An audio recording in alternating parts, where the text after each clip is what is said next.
जय जगन्नाथ। 1 एप्रिल ओडिशा दिवस ठारू 14 एप्रिल ओडिया नववर्ष पर्यंत यही 14 दिन आमे ओडिया पक्ष भावे पालन करुछु।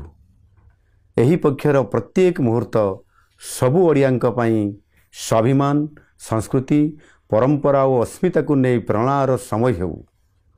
ओडिया पर्व हेउ आम भाषा, साहित्य, खाद्य, पोशाक, नृत्य, संगीत और संस्कृतिर उत्सव।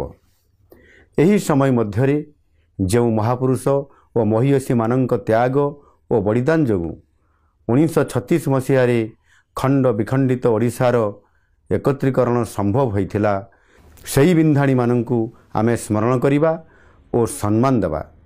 ओडिया नववर्ष एवं महाविश्व संक्रांति हेउ ओडिया भाषा, साहित्य और संस्कृतिर नुआ उद्यम, नुआ संकल्प और विकसित ओडिशार नुआ अवसर। आसंतु मन प्राण हृदय रे ओडिया हवा।